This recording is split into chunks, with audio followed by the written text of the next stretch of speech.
got separated from my mother. You could probably keep her this one.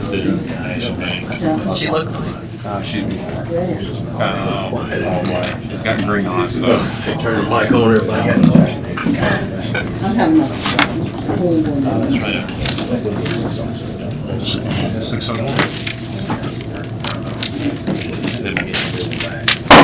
All right, I'd like to call this meeting to order. Recess meeting for July 21st, 2026. I'd like to announce that all aldermen are present.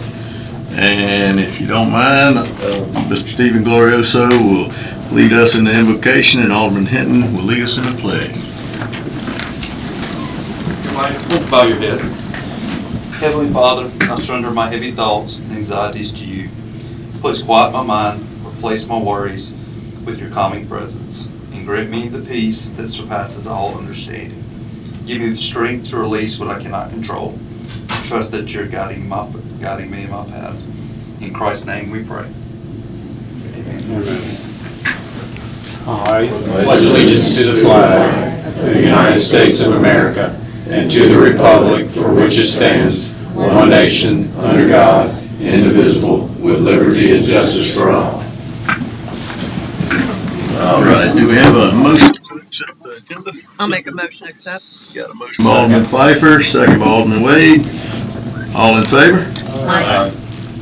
All right, we got a proclamation present to Parks and Recreation Month of July.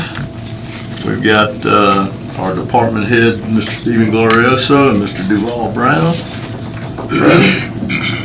Hey, y'all looking for Duval? Come on over, Steve.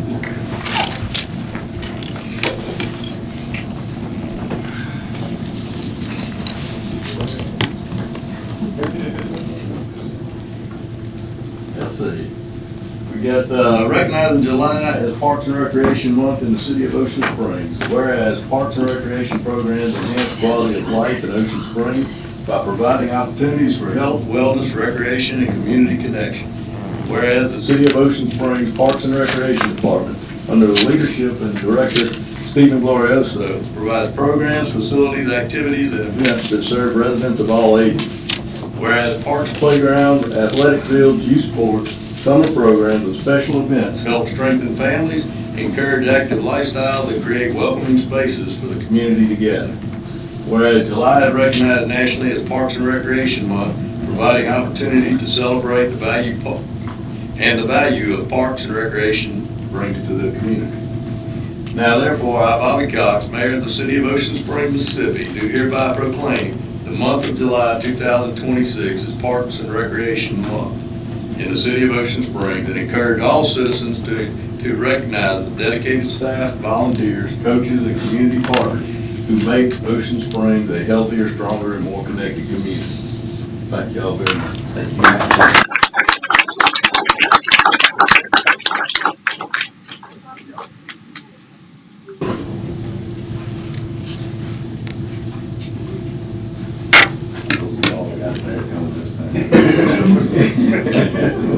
We had to retake it again.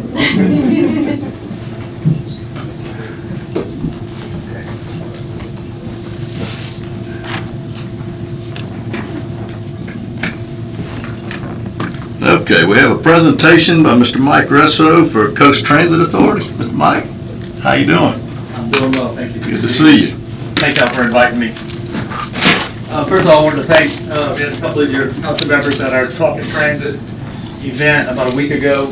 I did bring printouts for everybody who couldn't make it. It is the long version. I've been asked to do a skinny version tonight, kind of focusing on Ocean Springs. I did email Friday a copy of the presentation to y'all, so you should have it, and that's what I'm going to follow. Current services provided by PTA. A lot of people don't know everything that we're involved in besides fixed routes. That's obviously what we do primarily in Ocean Springs. But fixed bus route service, ADA paratransit service, senior transportation services, contracted transportation services, coast commuter, which is employment transportation. We run our beach bus stations up and down Harrison County, and we do emergency evacuations. So the last 2 days we've been part of the EOC meetings. Hopefully, again, viewing the things that are on the beach in Harrison County, it looks like they're not expecting too much. Page 3 of it just talks about fixed bus route service. We run 8 fixed bus route services in Harrison and Jackson County, including Gulfport, Biloxi, D'Iberville, and Ocean Springs. That's 12 buses and 4 trolleys. That operates 5 a.m. to 9:23 p.m. Monday through Saturday. On Sunday, it's 7 a.m. to 7:08 p.m. Ridership in 2025 was 600,071, so it's significant in the number of people we're moving around in our fixed bus system. And it's 42 drivers. We run what's called a hub and spoke system running out of Gulfport and Biloxi, so everything's kind of timed out of those 2 systems, so all the buses meet there at the same time so people can make transfers. And then we run on 45 and 90-minute headways, so that means how long does it take to make a loop. Page 4 kind of shows you the route for Ocean Springs. We had 24,713 passengers in 2025. That route runs 5:30 a.m. to 6:43 p.m. Monday through Saturday, and it does not run on Sunday. We run 2 buses on that route. The total annual service hours, so what does it take us, how many hours to run that year on an annual basis, is 3,925. That's an important number because then it comes back to local funding. The cost to operate that bus route, that number is what we use. ADA paratransit service is basically van or bus service. It's door to door. We're required to provide it 3/4 of a mile off of our fixed bus route. So if someone is disabled, they can submit an application, and then once we approve them, they qualify, we go get them at their house and bring them wherever they got to go. And again, in 2025, we had over 11,000 passengers for that. We also run ADA Plus paratransit service, so that's something we do in addition to, and that really covers all of Harrison County and Jackson counties. So that means we'll go throughout the entire county and go get somebody door to door if they qualify as a disability, and they pay $2 per zone for that, so pretty cheap, probably cheaper than Uber. Our annual vehicle replacement plan, obviously we've got, I think, about 53 vehicles total, so we have to report to FTA what is our plan for replacement. A big bus costs about $1 million. Our other buses that we use running around, our shuttles, are about $275,000. We use CTA funds for that as money that we try to generate. We don't ask for local funds for vehicle replacement, but we haven't had to. This year we bought 4 buses and 2 vans at a cost of $619,000. We are eligible for ATA funding at 85% since it's ADA, so CTA paid $92,000 of that amount. We do about 250 customer surveys every month. That kind of tells us who's riding our bus. 59% are riding daily. They're riding for recreation, work and shopping, and medical appointments primarily. Those going to work are primarily going to casinos and entertainment industries. 93% don't own a car. And if you look at it, 70% of them are employed, and 83% make less than $25,000 a year. So the population we're serving, and especially our fixed bus service and our paratransit, are people who, again, don't own a car, they're trying to get to work, and they don't make a lot of money. The stats of just comparing us to about 12 or so other peers, we kind of fall in the middle with ridership at 11 passengers per hour. The group average was 10. If you flip to the next page, our fare box, so passenger fares, is at 12%. We're the highest collection of, as a part of our operating budget. And we're one of the lowest when it comes to what does it cost us per, for FTA, they want to know revenue hour. And that's $97. So again, you can see how some of these other ones are $184 an hour, which is a little high. When it comes to local government funding as a percentage of the operating budget, we're down at 17%. You can see the majority are over 50%. So we try to run a very efficient organization so we don't have to ask too much from our local governments. If you look at our budget, we run a $10,400,000 budget. $6 million of that is coming from FTA grants. Another $480,000 is coming from MDOT grants. So it's a significant portion that is subsidized by grants that we can bring into our community to help provide these services. Local government funding is right at $1.6 million total. So how do we generate self-generated funds for CTA? Obviously, passenger fares. If you see our buses, we've got ads on them. The benches, the bus stops, if we can put an ad on it and people want them, and our Karen in our office does a great job selling that, that's money we can bring in, again, that we don't have to go. And we apply that back to the cities as a percentage based on hours to reduce the local government funding. We also do third-party training and CDL classes. We do outside vehicle maintenance for other institutions such as Singing River Medical Center and their buses. We actually do the maintenance on them. We also rent the event center at Biloxi, in Gulfport, and then we have retail space in Biloxi that we rent. So local government funding, obviously FTA requires local government funding as part of their grant formulas. CTA is not a taxing authority. That's left to the cities and the counties. We can't charge property taxes, can't charge sales tax. The next page goes into, again, fixed total hours it takes us to run our fixed bus system is 60,769 hours. Of that, 3,925 is for the Ocean Springs route. The next one just kind of breaks it down by cities and what percentage is kind of separated out, and obviously Ocean Springs is 7% of the total. Which then leads to a formula, so it just comes down to math. Starts with what does it take to run the bus. So what's the total service hours times our cost per service hour, not the revenue hours, but service hour, which is less at $87. So it costs us $341,000 to operate the Ocean Springs route. We're eligible for 25% of that number in preventive maintenance grants. We're also eligible for 50% of that number for operating, but we've got to subtract out the preventive maintenance grants and any passenger fares. So those are the two formulas that you see in the square. So for preventive maintenance grants, FTA will give us 80% of that eligible amount, and MDOT gives us 20%. So we can grab basically 100% of the preventive maintenance. On the operating side, again, we start with the total costs, subtract out preventive maintenance grants, subtract out passenger fares, we're left with a number. All that is reducing operating costs. We also subtract out the passenger fares. Jackson County contributes $24,500 towards the Ocean Springs route. So thank you, Board of Supervisors.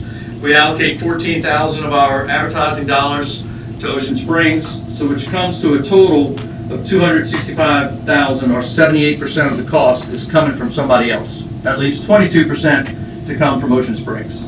So it's just math, which actually is a $847 reduction from last year's amount. So I tried to create this spreadsheet to make it easy, because it's just math. So hopefully y'all can look at that. This has been sent to the mayor's office with a cover letter and a formal request for, as y'all get into budget season. I know that's fun stuff to deal with. I've done it 8 times. We do require local government funding to operate the fixed bus system, and we do enjoy providing service in Ocean Springs. Thank you, Y'all have Mike. any questions for me? That was my 5-minute skinny version. Thank you very much. Is there any board member who want to ask any questions to Mike? I just wanted to thank you all for the extra service you provide at Peter Anderson every year. That's arranged for this year as well. Amazing for Just take our care of that city. for us. Yeah, thank you for that. You're welcome. I think, I don't know how many trolleys you got, 100 shuttles, 2 shuttles? Yeah, Yeah, we'll be here for that. thank you. Thank you. It's a great festival. Yes, we actually put 2 of our vans along with your 2 buses to move everybody along. So we had a big crowd, but it worked out. People to town. Yeah, good. Good to see you too, Chris. Thank y'all for having me. And back there on the back. And again, if anybody's got any questions for me, another time off, call me at the office. I'll talk to you. Thank you. Thank you, Mike. Okay, we got an agenda public comment. The public is invited to address the board for up to 5 minutes each for a maximum period of 30 minutes, only regarding issues listed on this agenda. Please identify yourself and the agenda item. No agenda item is stated. You will be asked to hold your comment until the general public comment at the end of the meeting. Is there anybody over here on the right side like to address the board? No, in the middle? No, left side? All right, we'll move. Hi, Go ahead. Bill Rose, Ward 1. I just have a quick question. Y'all look great tonight, by the way. This is about, I'm sorry? That was the very next thing that I was going to say. I'm talking about the docket of claims. I noticed something on there that mentioned a litigation with a certain name attached to it, and because I have nothing better to do, I read docket of claims and agendas all the time, and I have never seen any executive session where this person's name was brought up for new litigation or anything like that. So I reached out to multiple aldermen and asked them about it, and nobody had any information about this litigation with this person. Yet the docket of claims wants to pay Curry Myers and I can't remember the third name, law firm, for services rendered in June for litigation against this person, or receiving litigation from this person. And the reason it caught my eye is because it's my name. So I was just hoping that one of you could pull that item from the docket of claims when that comes up and find out why the city's paying for an attorney that, or a law firm that wasn't voted on, or that several members of the board don't know was voted on. So I appreciate that. Thanks. Thank you. Let's see, anybody else like to address the board? If not, we will move on to old business. We've got appointment of commissioners to the Planning Commission, Historic Preservation Commission, Building Board and Adjustment and Appeals, and the Coast Transit Authority representative. Julie's got the motions. What's that? Julie has the motions. Okay. Go ahead, Julie. So I make a motion to reappoint Joseph Bellman to the Coast Transit Authority representative position for a 5-year term ending July 31st, 2031. A second. Got a motion by Alderman Messenger, seconded by Alderman Pfeiffer. All in favor? Aye. Any opposed? Okay. Do we have a motion to reappoint John Geis, Matt Carpenter, and Joe Tallarico to the Building Board of Adjustments and Appeals? I make a motion to reappoint John Geis, Matt Carpenter, and Joe Tallarico to the Building Board of Adjustments and Appeals for 5-year terms ending July 31st, 2031. Second. Got a motion by Alderman Messenger, second by Alderman Hinton. All in favor? Aye. Any opposed? Okay. Motions following the ballot vote are as follows. Planning Commission at large. I make a motion to appoint Jennifer Dalgo to the Planning Commission as the at-large representative for a 3-year term ending July 31st, 2029. Second. Got a motion by Alderman Messenger, second by Alderman Wade. All in favor? Aye. Any opposed? Okay. For Planning Commission Ward 2, I make a motion to appoint Kevin O'Connell to the Planning Commission as a Ward 2 representative for a 3-year term ending July 31st, 2029. Got a motion by Alderman Messenger, second by Alderman Stennis. All in favor? Aye. Any opposed? Okay. To the Historic Preservation Commission, I make a motion to appoint Owen White to the Historic Preservation Commission for a 4-year term ending July 31st, 2030. Got a motion by Alderman Messenger, second by Alderman Stennis. All in favor? Aye. Any opposed? Okay. Thank you very much. So item B, we have discussion of proposed amendments to Appendix D, zoning ordinances, Article 5, Sections 510 and 511, short-term rentals. Amanda? I need to recuse myself. Okay. Hold on one second, Amanda.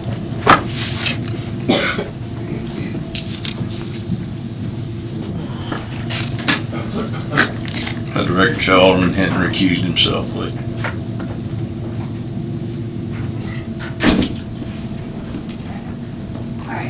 Good evening. Just as a recap from last year, in August 2025, the Mayor and Board of Aldermen implemented a temporary moratorium on the submission and acceptance of applications for short-term rental in residentially zoned areas. Then in February 2026, the board extended the moratorium through August 18th, 2026. The extension provided additional time to evaluate the effectiveness of the existing ordinance, identify provisions requiring clarification or improvement, and also develop recommended amendments based on the city's experience administering the short-term rental program. Also, I wanted to note that due to the limited time before the moratorium expires August 18th, This item is being presented tonight as discussion. I did upload the proposed amendments as part of the packet. So additionally, if there's any additional comments after I go through mine, we can always include them and be presented at the next meeting. And then, so briefly, I'll go through some of these. So tonight, I'm presenting a few proposed amendments that follows through with the section 510 and 511 of the city short-term rental ordinance, including residential. These revisions are not intended to change the overall purpose of the ordinance or expand, the short-term rentals within the city. Instead, they're designed to help staff better improve the administration of the ordinance, provide greater clarity for applications and staff, and strengthen the enforcement provisions, ensure a fair and consistent permitting process. Since the ordinance was last amended, the staff has administered numerous short-term rental applications and renewals. Through that experience, we have identified several areas where additional clarification was needed to improve efficiency, reduce confusion, and provide better accountability for both applicants and property managers. So to highlight a few of those changes included in your packet tonight is requiring a signed acknowledgement from the designated local property manager, confirming that they understand and accept the responsibilities for managing the property. We put that in there because it doesn't always happen, but we come across it a couple of times where they would fill out an application and list the property manager. However, they indeed were not the chosen property manager. So it's helped us actually try to request that. However, it's not in an ordinance. It would be better if we actually had an ordinance, allowing us to ask that information. Also, establishing clear application deadlines by providing that incomplete applications would expire after 30 days. That's if the applicant does not provide the required information in schedule or past inspections. So right now we have an issue with them not scheduling the next inspection and kind of drawing out the process, and we don't have anything set in the ordinance that allows us to stop or hinder the process, and trying to get better clarity there.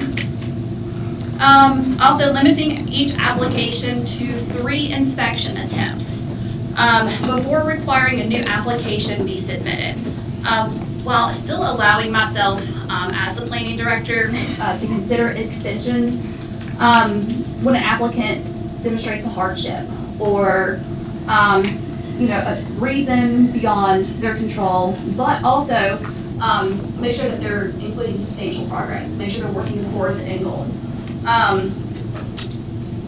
Prohibiting advertisement or marketing of a property as a short-term rental before a permit has been issued by the city. Also clarifying the Planning Commission's role as a recommending body. There's a little bit of conflicting information in the ordinance right now, where the board would ultimately give the approval. It's just a clerical error on that one. Also improving the annual renewal process by requiring renewal applications to be submitted no later than 30 days before the permit expires. That way it gives them time to submit the application, get their required inspections completed before that permit expires. Otherwise, the permit's going to expire, they can't rent it during the time frame. It's much easier in keeping them consistent. Additionally, the proposed amendments also strengthen the enforcement provisions. So to say that, it allows the planning department to use not just documented deficiencies by the police and the building department, but also verify disturbances.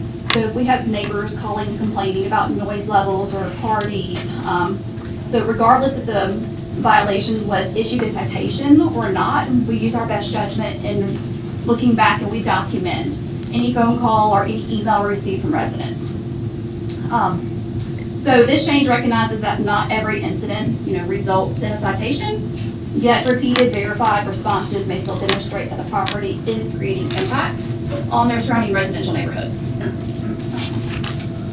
So overall, these amendments are intended to make the ordinance easier to administer, provide greater consistency for applicants, establish clear expectations for property owners and managers, improve transparency, and better protect the character and quality of life within our residential neighborhoods. I also wanted to point out one of the main requests that we get. We have several calls all the time about short-term rental permits. So if a property actually already has an active residential short-term rental permit, the ordinance today states these permits are not transferable. So it's one thing I wanted to throw out there for consideration if you guys wanted to look at that. Right now, they would have to reapply, and in that case, if there's a vacancy or not, or if there's a wait list. With that being said, I'll also touch on the numbers real fast and let you know where we stand for numbers today. So, in regard we have different sections. We have Porter Avenue Overlay District. There are 33 properties that are included in that process. However, they're a little bit unique in the fact that they are zoned residential. However, there's no cap because they're in the Porter Avenue Overlay District. The Downtown Overlay District is another subcategory where there's 6 properties that are in that designation. These are all zoned residential as well.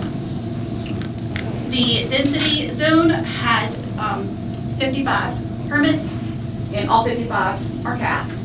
The citywide has 57 active permits.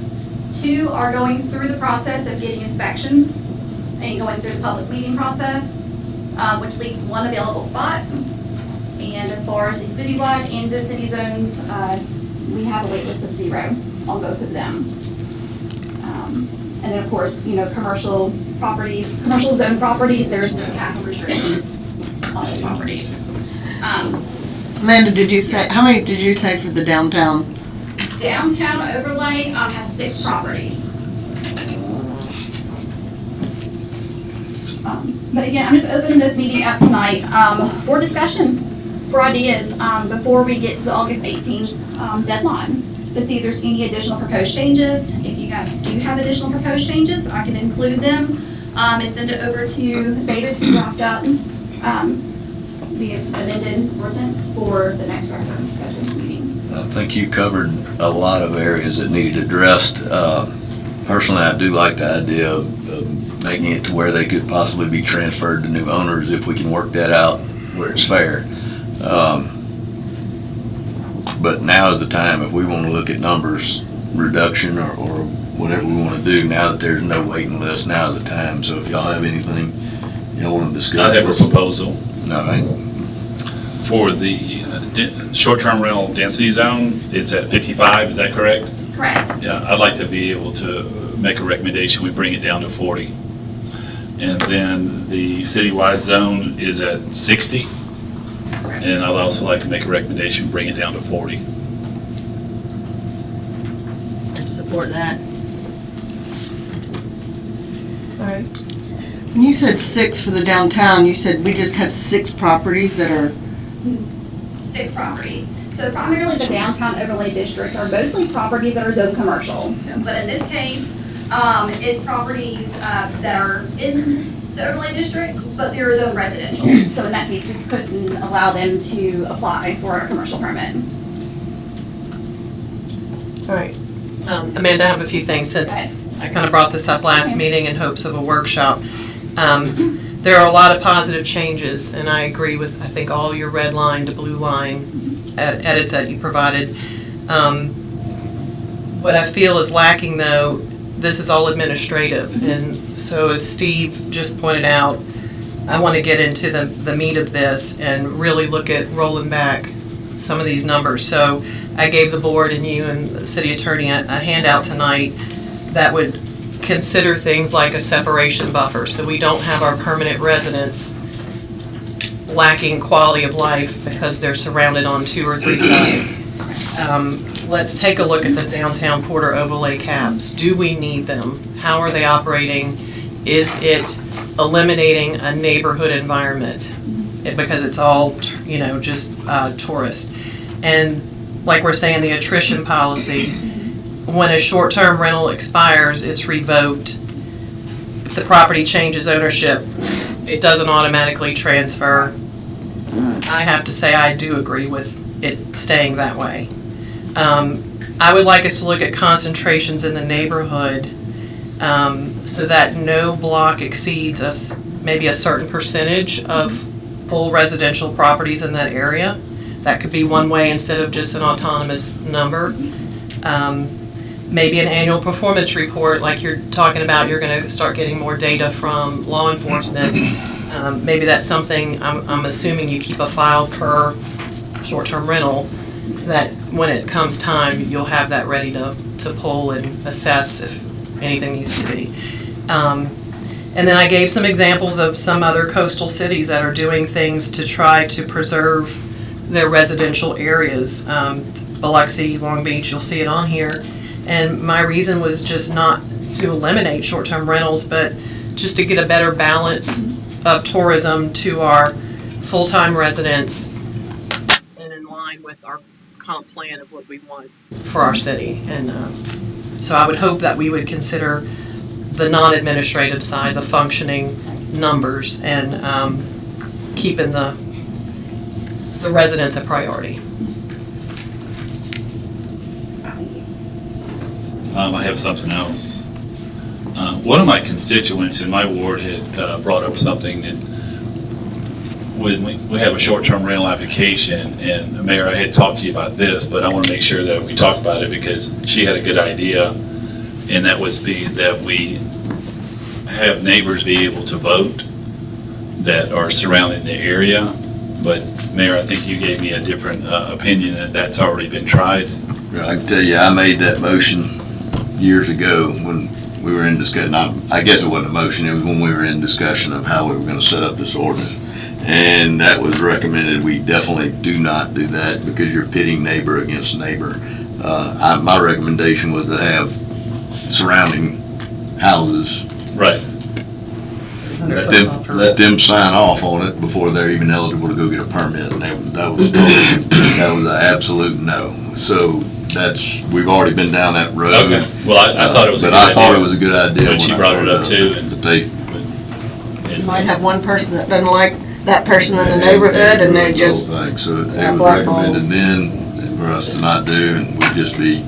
A buffer, I think, kind of eliminates a personal grievance. In the event that, a property was sold and it had a short-term rental attached to it, I kind of agree that, we probably need to keep it that way, but maybe what we should do, they're gonna sell the property, they're gonna make a substantial amount of money, so maybe we have like a transfer fee that's included in that to keep that short-term rental alive. That's kind of the thought I had when I was talking to Amanda about it. It would be, they would have so many days they'd have to go pay that fee to be able to have it transferred after purchase. But that's something I think that we'd have to get, legal to look at it and tell us how it can be done. Yeah, I look at them as like a conditional use. It's at the owner at the time and what their intended use is, and when ownership changes, that all goes out the window. Well, initially for the residential short-term permits, they do go before planning commission as a public hearing and the board for approval. Renewals do not have to get reapproved. What you're mentioning, Mr. Steve, is basically if the property sells, they would require, come to us, fill out a new permit application, a new fee, and a new inspection, because the inspections are completed with the residents, the owner's furniture. How many beds do they have? How many, that determines their occupancy. So a brand new inspection will need to be required. So it couldn't be a transfer of the permit, it would need to be That's right. a brand new permit I agree. applied for.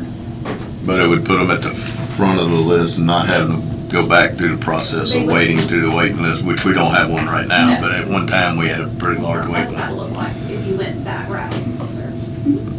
And then also, Shannon, I agree with you that there should be a limited number within a neighborhood. Let's just say there's 5 neighbors, we shouldn't have 3 short-term rentals within that area. Is that what you were saying?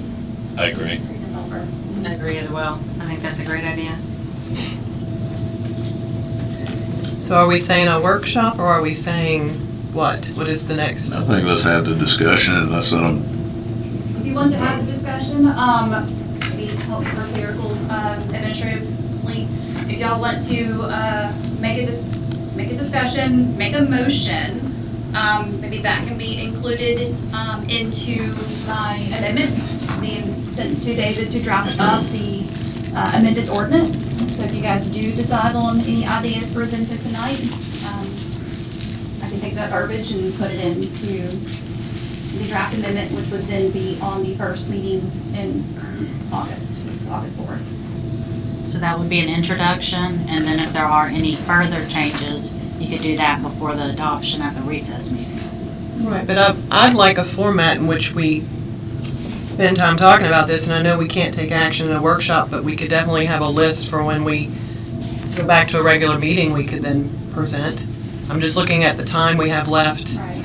before this expires. and I think some of those major changes like what we're talking about, I think we probably should go that route, but I think for her, with the clerical That's what changes, her administrative I think thing the is great. administrative stuff needs to be done. And then let's talk about these other changes. And Stephen, I think your proposal on numbers, I mean, I heard 40 and 40, but that's a big drop from where we're at. So you wouldn't be accepting any new applications for a long time. That's correct. So What's everybody I think else's- that's a big number to What's drop everybody down else's to 80. thoughts? I'm definitely in favor of rolling back numbers, I was thinking 100 was gonna be good is what I was looking and I at. want to look at the overlays just to discuss them. I'm also so afraid, and this is not a new idea by any means, but we're losing neighborhoods by the short-term rentals in the residency areas. I mean, if you look around some neighborhoods, they're all over the place, and you no longer have any neighbors because it's all short-term rentals. And is that what we want our city to come to? And so I think we have to think about that. I would never want to increase it anymore. Decreasing, I could meet you halfway. I could go to 40, but I think maybe a halfway mark or So something. you're at 60 and 55 now. If you went 50 and 50, that's a pretty big drop, even doing that. Well, we have census blocks already established, right? Like on maps, isn't that correct? What if we just look and, I don't know where I'm going with this, but if we did it based on available housing, not just, like I'm saying, an autonomous number? I don't know. Then that's things I'd want to talk about. I think that side of things. I say we go ahead and approve what Amanda's given us, right? There's agreement in a buffer zone, right? So add that to it. Add the things that y'all are already in agreement with, I think, so that you can move on fairly quickly. I think that's it so far as the buffer. Yeah, I Yeah, think I'm good. that's what I'm we good do. with the 45 if everybody else agrees with that. What do you mean Let's keep that for the work session, Okay. for the numbers, but let's make a motion to approve her. I'll make a motion to approve Amanda's administrative changes that were provided in our agenda packet. I'll second. Got a motion by Alderman Pfeiffer, second by Alderman Stennis. All in favor? Aye. Also, as an aside, I wanted to mention that, as a thought, I don't know if y'all feel like maybe, we need to decrease the numbers because it would cause an inflated possible scarcity on the housing market that, it decreases availability of houses for purchase by your everyday person because we've got them all absorbed as short-term rentals, so something else maybe to consider. Okay, do I need to make a motion for a workshop?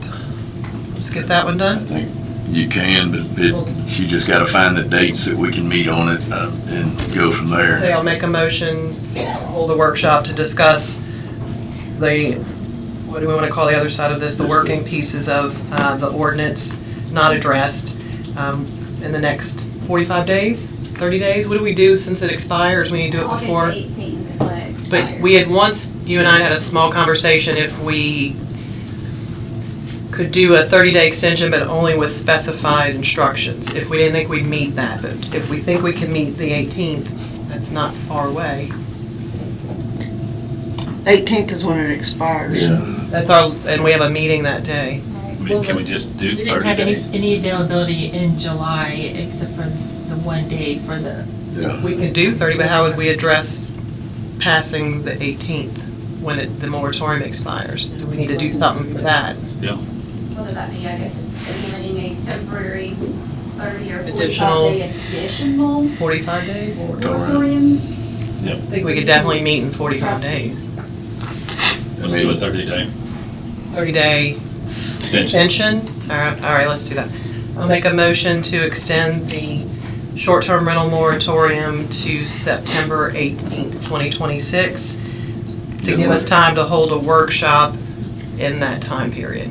Motion by Alderman Pfeiffer, Second. second by Alderman Stennis, all in favor? Right. Any opposed?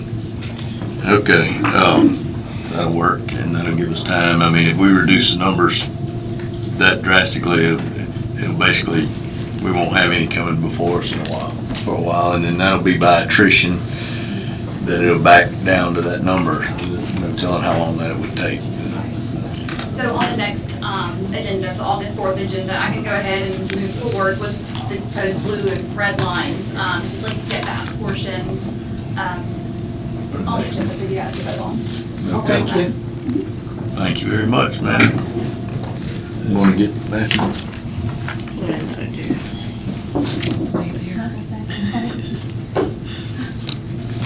Was that September 18th?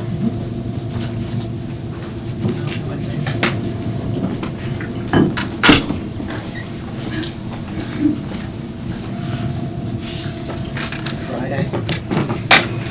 Okay, so, discussion of the comprehensive plan work session. Amanda, you want to discuss that also? Got it. Yes, sir.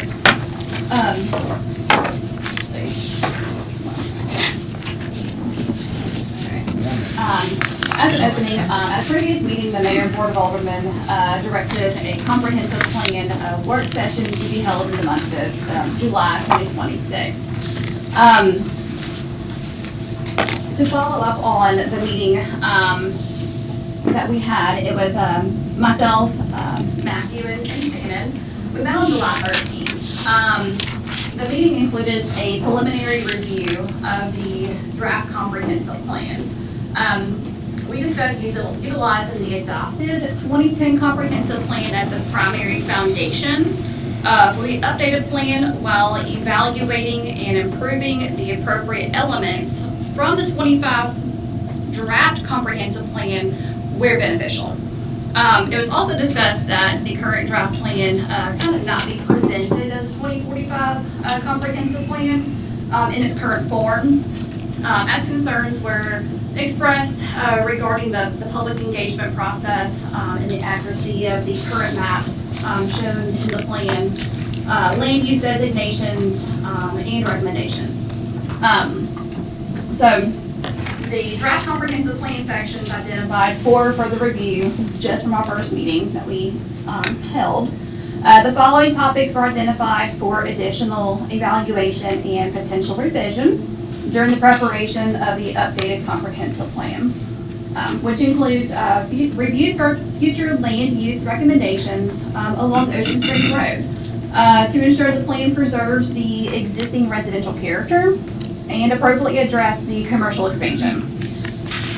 Verify the civic land use designations shown in the draft plan of 2045 and ensure that privately owned churches and schools were accurately represented. Evaluate the split use in dual zoned properties, particularly along Government Street. Also, update the infrastructure information, including the water wells, water towers, fire service facilities, and other public infrastructure mapping to be included within the new comprehensive plan.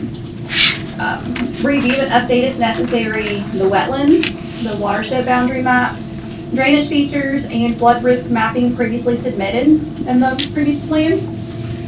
Also evaluate the feasibility of developing a special flood hazard overlay for areas experiencing repetitive flooding outside of FEMA designated flood zones. Review future land use and zoning recommendations for the recently annexed areas, including the consideration of the state residential properties or the properties currently being used for agricultural purposes. As our UDC and our zoning do not encompass those types of properties. Currently, right now, we have an R1 with a maximum, or minimum lot size of 13,500. We really don't have any zoning or land use for larger properties or agricultural uses. Review the opportunities for enhancing the public participation process through interactive mapping exercises, workshops, additional public meetings, and that's all prior to the completion of the comprehensive plan. This is a multi-step process. We'd like to involve as much, public comment, lots of meetings, work sessions. It's a multi-step process. However, I feel like there's a need to get this going. I've been with the city now for about a year. All of this was prior to me coming on board with the city, so eager to start, diving into this and getting this going. Coming away from the meeting that we had, there's a few action items that we had on the table, which included obtain the latest 2025 draft comprehensive plan, which we do have that now. The Planning Commission review notes. There's a lot of notes that was already established, so we'll go through those. Also obtain the editable GIS map files that was previously from the previous consultant. That way we can update the maps ourselves and work through, again, the public meetings and work through public comments and update the maps appropriately and present for further discussion. Also conduct a detailed comparison between the adopted 2010 comprehensive plan and the current draft to identify the provisions to retain, revise, or remove. Like I said, we're going to use the base 2010 comprehensive plan. There was a couple good things for 2045 that we would like to take out and create a new document from. Also update the infrastructure, the future land use maps, wetlands, watershed, and flood hazard mapping, previously mentioned. Also reach out and contact a few local planners to begin discussing planning and zoning recommendations, especially for the annexed areas. We have a couple current contacts we can reach out to, and then just looking for some local planners to get some local insight. Also research best practices regarding flood hazard overlays. No rise requirements was mentioned, and regulations applicable to agricultural or livestock use to use the new plan. Again, we don't have any of that currently right now. Also, prepare for a revised working draft for internal review prior to initiating the public meetings. We like to get a good base model, but however, definitely want to involve the public and get as much feedback as possible. Want to make a good document, for the city of Ocean Springs that we can all, work on and be proud of. And then also to mention, the livestock areas. Kind of look at the local ordinances in the counties, Jackson County, Harrison County. There's a lot of provisions in there for larger estate properties. Regulations between 1 acre to 3 acres or 3 acres and above. Also regulating, livestock. Some ordinances mention, large animals.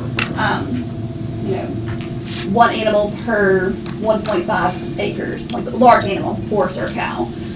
Also, you can implement their housing, their barn or their enclosure be located no closer than 100 foot from the local property lines, just to help reduce smell and that nature. So lots of things to move forward, lots of discussions still coming, but just would like to update everybody, everyone of the meeting that we had.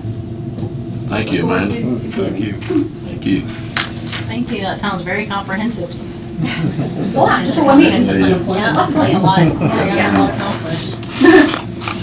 Okay, so we'll move on to consent agenda. Does anyone have anything they would like to pull from the consent agenda? I'm going to have J, Z, and BB. Okay, do we have any other besides J, Z, and BB? If not, is there a motion to Hold on, approve? Consent agenda? Aye, Karen? Yeah, I was looking for it.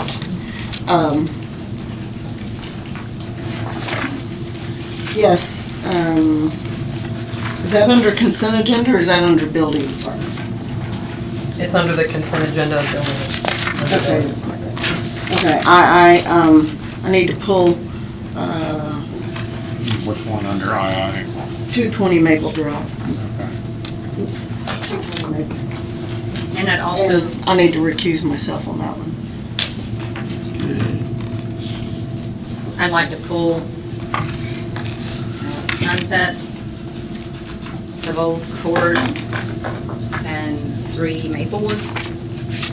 Off of, The Building or perp. the building officials' recommendations for tree applications. Can you say this again? It's II, sorry. With the ones that you mentioned. Sunset, Seville. Sunset, 3 Maplewoods. Sorry. So II is just gonna be pulled, it's not specific to the and matters. we'll go over what needs to be addressed. All right, so is there a motion to approve the consent agenda without J, Z, B, D, I? So moved. Got a motion by Alderman Hinton, second by Alderman Wade, all in favor? All right. Any opposed? Okay, item J. Yes. Lexipol, that was a late added item to our agenda, and I asked Archie if he wouldn't mind speaking about that a little bit tonight. Let us know great things about this program. I think this is one that the police department also has been using. So, It's awesome. Yeah, we've been looking at this program for several months. We wanted to rely on our training chief to get acclimated in this position before we make any changes. That way we can utilize it fully. So it's the same program that our police department uses for their training needs. Our current status of reaching the training that we need, we're doing a great job, but this would fill in the voids. And I really like this program because we can front load it for the new hires. So when we have new personnel, we can really keep them busy, keep them trained, and that way we can have specific areas also. So our drivers, we can align them to the proper training, officers, and it does have different leadership aspects too, so we can train our future leaders. So it's a pretty good program. Chief Dye spoke highly of it. I've used it actually in the past, so I've had the experience. And it seems a good program that will meet and exceed our needs. thank you, Chief. And you all were required how many hours a year? So 222 That's per what I thought it firefighter, was. but it comes out to be 296 depending on if you have to have different accreditations for fire investigator, fire inspections, things of that nature. So up to close to 300, but a minimum of 222. A lot of hours. I noticed there's other modules, so that's what you were talking about, where you could train. They do have Future the leaders EMS and- yeah. aspect. Right now, we utilize Acadian University. It's currently free. Mm-hmm. So we do look at that. And it kind of supplements our in-house training that we do medically. But this has another option that we'll look for in the future. And if it looks like it'll be a good program in the future, we'll look at it. You sent the board an email today explaining all of this, so they should be able to go back to that email and find out whatever, all the other information. Thanks for improving all our training. Thank you, Chief. All right, I'll make a motion to approve item J. You got a motion by Alderman Pfeiffer, Second. second by Alderman Tillis, all in favor? Aye. Any opposed? Okay, item Z. Z. Z is the ZAB approval of variance from 25 to 15 feet on 279 Holcomb. I guess a few things I want to point out about this. We had this in front of us in March, the same property, and it was a request for a 10-foot variance.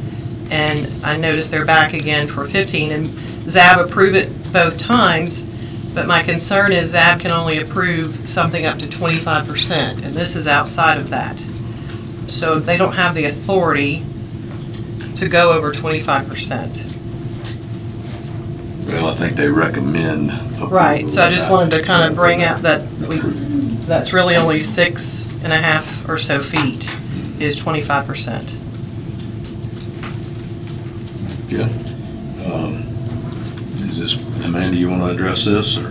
Yeah, that's fine. So, correct, yes, the applicant did come forward between you guys under the consent agenda. I believe it was recommended, I think it was for denial, because it was under consent to deny the initial 10-foot request. The applicant did resubmit, this time, as mentioned, instead of 25 required rear yard setback, they're asking for 15 to construct an addition on the rear side of their home. The property itself did receive a lot split approval some time ago. It's kind of irregularly shaped, as you can see on the site plan there. The house also sits back about 72 feet from the front property line. The applicant was there in attendance at the ZAB meeting, and it expressed the configuration of the home makes them unable to add on to the front. There's like a kitchen, and the arrangement on the inside of the home makes it more difficult. They're trying to make a bedroom addition on the back of the home. Took into consideration it'd be a 1-story, will not be a 2-story addition, and limit the windows to help with the privacy of the adjoining property. At the initial request for a 10-foot rear yard setback, the adjacent property owners on the other side of their fence submitted a letter in opposition. This time, we did not get any letters of opposition, nor nobody showed up at the ZAB meeting to speak in opposition. And you are correct, yeah, ZAB does have per the UDC, the recommendation authority to bring it up to 25%. So I did mention that in my staff report as well, that it would be 6.25 feet, which would make it 18.75 feet. However, the ZAB did discuss it and made the motion to approve the 15-foot instead of what the 25% recommended authority was. That's pretty much the request. It's just to do a master bedroom addition on the rear side of the home. I'm not sure if they're here. Property owner was here. I don't know if he just went. I think he just stepped out. So we're at about like 22% of the variance. No, we're greater. We're greater than 25. So if he was 20 asking. Well, no, it's, They should only be getting it should be 18.75. feet. However, they Right. requested 15. And I'm just gonna point out, I mean, Yes. I was on the zoning board. It's usually hardship of the property. It's a drainage easement. It's, Exceptional narrowness. A or tree. A tree you're trying to. and this was avoid. created with a split, so it's already been reduced. And the and- split happened from the southern portion of, see how it's kind of funny Right. shaped a little bit?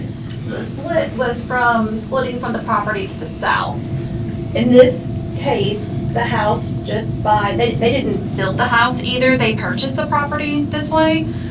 Their, I guess, argument was the home just sits so far back. But that, instead of exceptional narrowness, that was their justification. Here, however, I know. I'm just stuck on, they can't exceed 25%. And you're telling me no windows, the house sells, a new owner could pop a window in. This is a gentleman's agreement that I don't think is in the UDC, is where I'm going with this. So I would like to make another recommendation or a motion to deny this variance of 15 feet at 279 Holcomb Boulevard. This is your ward. Yeah. You have any, well, you got a motion, we need a second and then discussion. I'll second. You got a motion by Alderman Pfeiffer, second by Alderman Stennis. Do you have any input on this, or, I mean, this is your ward, so. Yeah, well, that's not 100% correct. Shannon pointed out. I'm sorry, What did you say? I mean, it's not 100% what they're supposed to be doing, but he's here, let him talk. In the middle of a motion. You get a motion and a second discussion amongst the board. I mean, if the ZAB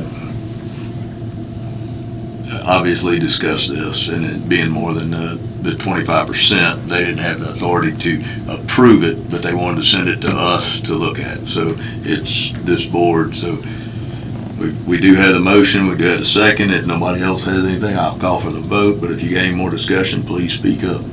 1 second, Mayor. I think we're opening up a bucket of worms if we do. So how much further over are we asking for, 3.75? Is that correct? Yes. Yes.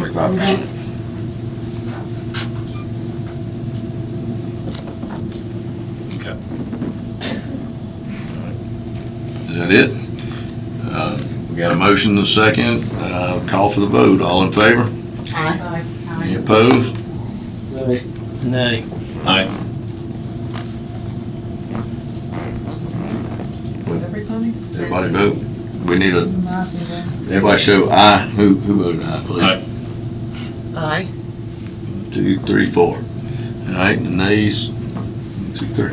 All right, motion passed. So you made a motion to give the 18.75, is that what the? Motion was just denied. Or just totally denied, okay. So, All right, next is item, item BB. and I pulled this. I got further explanation right before the meeting starts, and Sarah was on the email, so I asked her if she could give us a little background, because it's a new application request, unlike the others on the agenda. So the new application basically is to cover some of the remaining balance. When this project went out, the funds were allocated for city funds or loans, and this is just to mitigate some of that.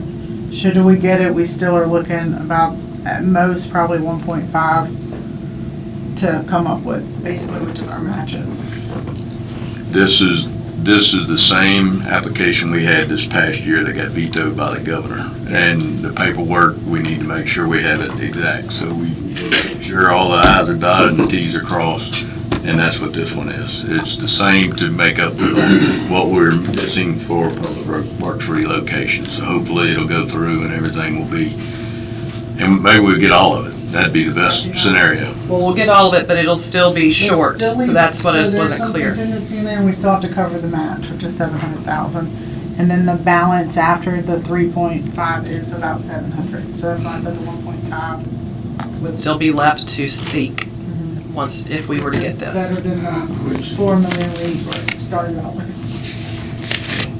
That's what that is. Thank you for clearing, I wasn't sure, so thank you. Anyone else have a question about BB? All right, I'll make a motion to approve item BB. All right, got a motion by Alderman Pfeiffer, Second. second by Alderman Tillis, all in favor? Aye. Any opposed? All right, item II. So on Sunset, can we get better photos in the future? It's really hard for me to tell from these photos what's going on. Yeah, I actually didn't take the photo, Oh, I didn't think you did. the applicant takes it, and if I look at it and it didn't look like something on it, yeah, it wasn't that bad. The photo or the tree? Well, no, that's a bad photo. Okay. Yeah, mine didn't look that bad, that was attached to these, so we must have done that when we printed it to send it here. But it's a very small live oak that's actually growing under, it's not that large tree, because they also was trimming too. Stroll down. Yeah, I think down. How big would you, how big would you say the diameter of the tree It's is? probably like that. And it's basically, that's the front of the house, but you drop down the hill, the corner of the garage. And it is in there because I had seen it, unless it, This tree or this tree? no, just keep going. That's the front of the house, and it's behind the house on down the hill. This is the garage. The garage, I think, was on the right. Yeah, it's on the right down the bottom of the hill. So it's that thing circled above the house behind it, more by east side, is that right? Okay. So let me go back to where it's circled. So this is the front, it's right here. Yeah, it's on the northwest corner of. That really doesn't help you either, sorry. But you felt like Anyway, it the tree didn't. is very small, and it's actually, really was too close to the building, which, it may have been a switch when the building was built, but anyway, It's growing under the soffit fascium on one side of it, so that side can never go anywhere because of the building itself. And I don't think it'll ever get very tall just because it's always gonna have to be trimmed just because of the location of it. They'll never be able to put a top in it. Thank you, that was helpful. And then on, is it Savone Court? That was Sunset, correct? Yeah, the maple. I just looked at. Yes, that was Sunset, correct. And then, Savoy and Maple. and then Maple, correct. Sorry, it makes me go all the way back down. There's no test. I don't see pictures on the Savone. So there, can I get more information about the trees that we're talking about? So I don't see any pictures of the trees or. That one, you just about, you would have, this is an actual wooded lot. You actually have to walk in a wooded area. Okay. So what they've done is they went in there and staked the house out in the woods. They marked the trees that they were actually gonna keep. And then the ones that weren't marked was the ones they were taking out. So basically, when I walked it, I looked at the trees that were marked, which ones were protected.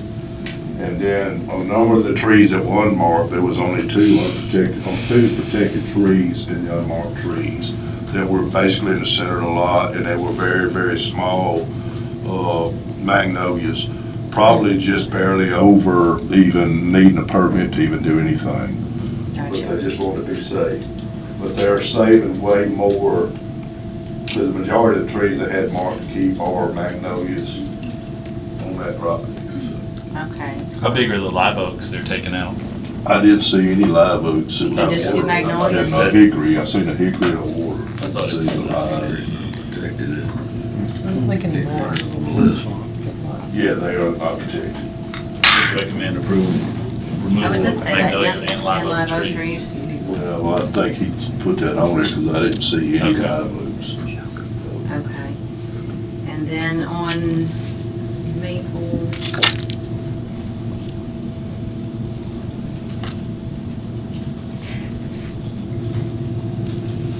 So there, again, I can't really tell photo-wise. Hold on, I'm buffering.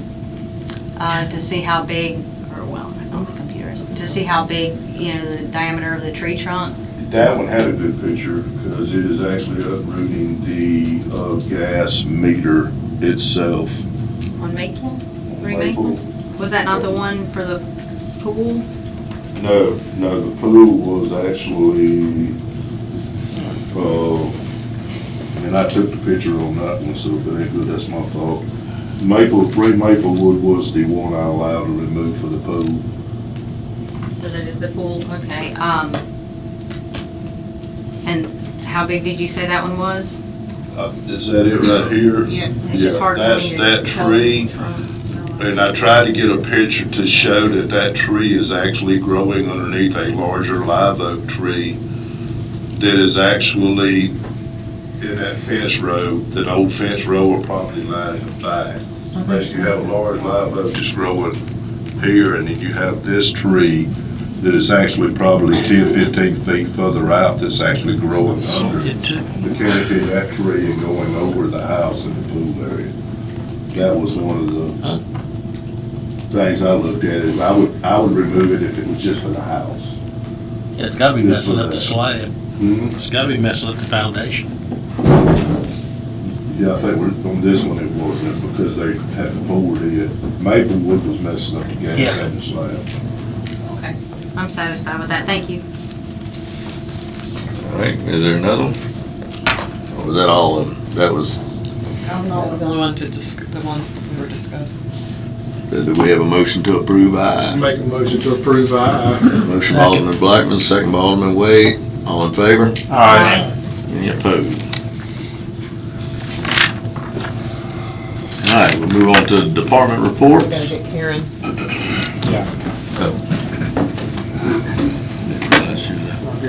Okay.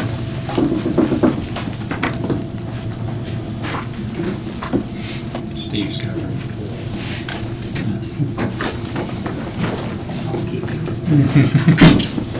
All right, department reports. Docket of claims, does anyone have any questions on the docket of claims?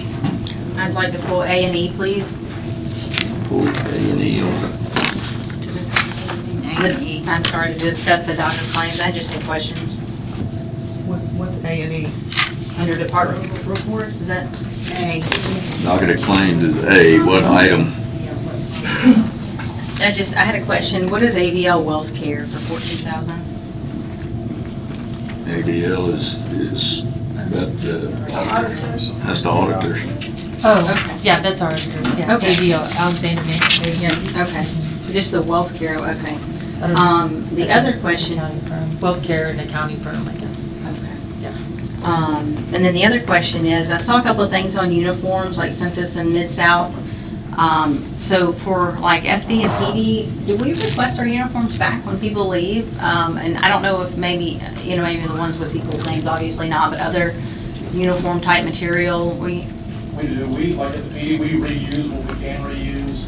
It depends on, like I said, how long they've been issued. These guys, 12-hour shifts, Yeah. summertime, and with the vest carriers, a lot of them, they get a lot of wear just from the vest carrier being over just the shirt itself. So we do try to reuse what we can and recycle what we can.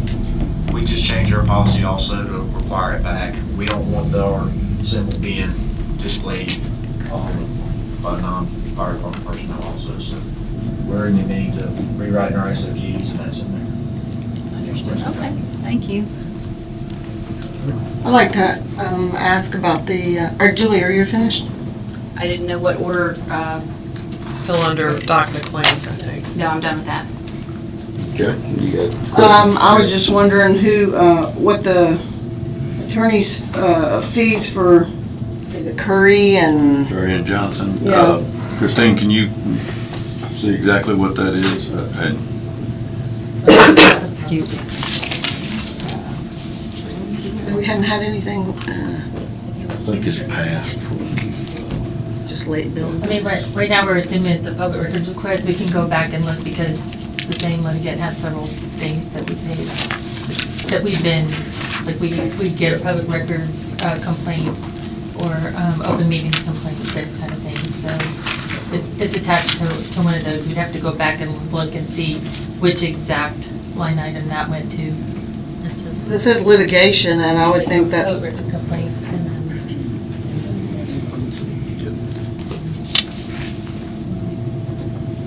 So we can get you a response on that.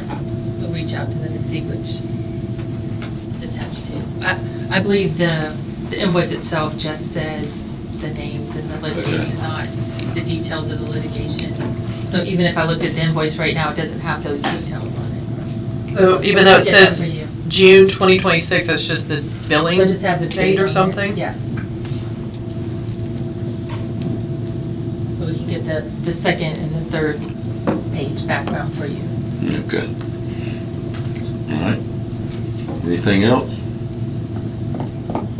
So are you wanting to wait till we get that, Karen, or what do we do? I have a note here from the attorney, says it's Rosenberg version Ocean Springs, 25-063. Is that an old? It's currently pending. I was answering the question. It's currently pending matter before the ethics commission. Yeah. That's what it is. Is it new? How old is this? Filed in November. November, that's what I need to know. All right. We got a motion for the docket of claim. Making a motion to accept the docket of claims. Got a motion by Alderman Wade. Second. Second by Alderman Hinton. All in favor? Aye. Opposed? All right, does anyone have any questions about the sewer adjustments? If not, is there a motion to authorize the adjustment of the water and sewer accounts due to the finding that the customer did not receive the benefit of the utility and the excess usage was due to unforeseen circumstances? So moved. Got a motion by Alderman Hinton, second by Alderman Stennis. All in favor? Aye. Okay, City Clerk, third quarter budget amendment. You want to address that, Christine? Sure, okay, so it's that time again to do some realigning of funds. And so I've been trying to do these once a quarter.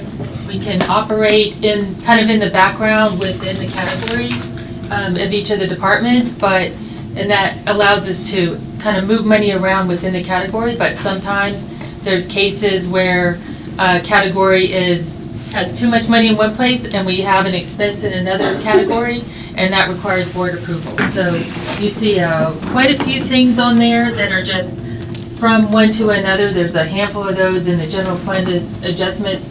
One of the bigger ones to point out, and that kind of will explain it, is the police department had some engines busted in 2 of their vehicles and need to pay the bill on that. They also are under budget in their prisoner costs. We can't buy engines out of prisoner costs, but with board approval, we can realign that unused budget to cover their repairs expense, and that keeps them bottom line within budget, which is where we want everybody to be. A couple other things to point out. We did receive insurance proceeds from one of the trucks that was wrecked. And we also made a purchase of the replacement vehicle with the balance of $31,000 for the replacement vehicle, and the balance was used to outfit that vehicle for city use. Our enterprise fund, some of our revenue is coming in higher than projected, so we need to had to make an adjustment for that, which is good because we also purchased some additional water meters, which replaces water meters that are not reading incorrectly, which probably contributes to us getting more accurate bills. A little bit of overage in water bill printing and additional utility costs there. Let's see, we have in our festival and events budget where we transferred some money in from the 2% to balance the cash. We did receive an additional donation for the fireworks from the Jackson County, so that's who gave us money for that. We do not have the vendor fees at Friday at the Fort, so we had to reduce the income for that, and the Halloween income budget. We didn't have the Halloween event that we put a budget out there for, so we didn't have income for that. The art festival had some additional expenses too, so that, to balance that all out, we took some money from 2%, we're proposing that. In the 2% account, again, we're transferring money to the festival fund. We have a savings because we don't have that Owl Street light lease anymore, so we're saving about $8,000 there. And then you see the expense for the parking garage now, so we have the annual, or the monthly lease, plus we had some catch-up utility expenses per the agreement. And then the final thing, we have to do some realigning with our payroll because we have, when people depart, they're allowed to be paid their accrued leave up to a certain amount, and so we don't budget for people leaving. We have to adjust that payroll as well. Overall, I have no concerns about where we are in the budget. The departments are doing very well, even though we had to realign a little bit, that keeps them in budget. They're doing very well, and I have no concerns about that. Thank you, Christine. Anybody have any questions for Christine? If not, is there a motion to approve the third quarter budget amendment? Make a motion to approve third quarter budget amendment. Motion by Alderman Pfeiffer, second by Alderman Messenger. All in favor? Aye. Any opposed? All right. Police Interactive Data LLC 30-day trial review and proposed annual subscription. Chief Day? Yes, sir.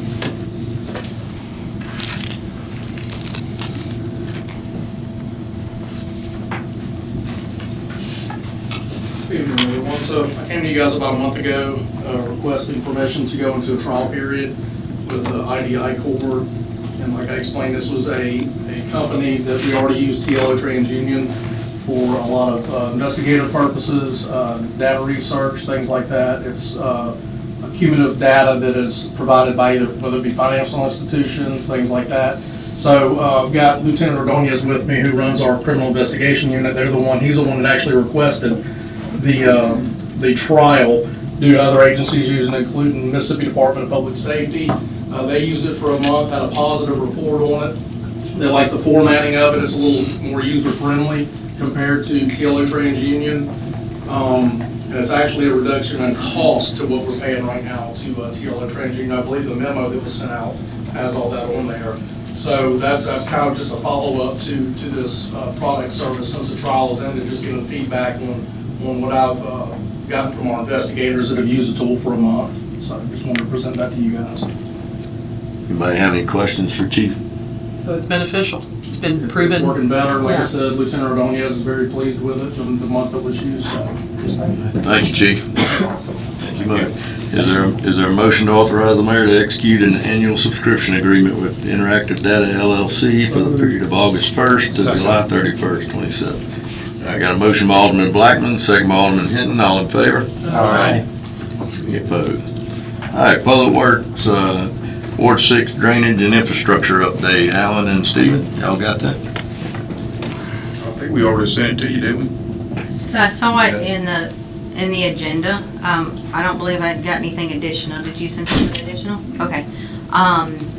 So my questions on that, and thank you, I appreciate that. And that's good to kind of, keep appraise of these things. And I appreciate the work y'all have been doing. I've seen, progress in various areas, so I appreciate that. On the first one, can we get a timeline and kind of a prioritization with, and not specifics, obviously, and weather permitting, like, 3 weeks for this project or whatnot? When we order material, it's usually 4 to 6 weeks out. And so now we're having a hard time getting material. Anything we order's been rolling longer than normal. But like it said on one of them on Plymouth, as soon as the material comes in, we'll start on the following week. It's just we gotta wait on the material. Are they in order of importance, would you say? Yeah, I think so. Okay. And then on the second, on the planned work, I just want the public to kind of know where we're at. This is a lot to filter through for them to see. And I can give updates on my Facebook page, but I just thought it would be helpful to possibly post on the city website, updates there. I know Kat's not here, but if maybe, if you were able to send something to her that she could.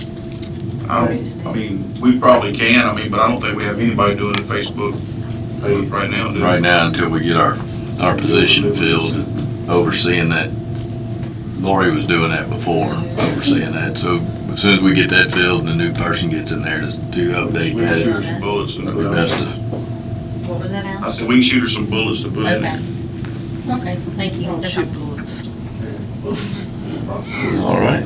We got general public comment. The public is invited to address the board for up to 5 minutes each for a maximum period of 30 minutes. Please identify yourself before speaking. Yes, ma'am. Good evening. Dee Wickman, I live at 1518 Porter. Y'all might remember me from a couple of weeks ago when I was complaining about the fact that I had no gas. Guess what? I still don't have any gas. This is after $535 worth of work done by a plumber. And they keep telling me that they're gonna come out. They have been for over a week now. Oh, yeah. And then I'll call again because nobody shows up. Oh, well, we don't have anything scheduled for that address. What is that address again? I would like to suggest that if possible, our city look to see if there is a gas company that is not headquartered out of the state, but would be more local and more interested in providing good service for our local community. On the same thing, the house across the street from me no longer exists. There was a large tree there. I don't know if anybody contacted the tree committee, but the root was huge. There's been a shovel over there all week, waiting for the gas company. I got to sit out on the front porch and watch the shovel at work. And it took the whole house down, dug up the pool Carol had just put down 2 years ago, and then a large oak tree as well. They've just about completely cleared the small lot now. I don't know what the person who was doing that had done about getting permission to take down the tree or take down the pool, but you might want to check into that. At any rate, if anybody knows anybody who can get somebody from the gas company to come out and put me a new meter out there, I would appreciate it greatly. Thank Public you. service, commissioner in Jackson. We'll try to remember to call him tomorrow. Okay, well, all right.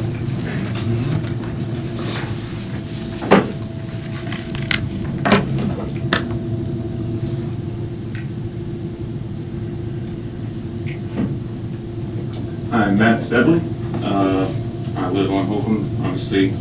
I have no doubt that you guys know who I am.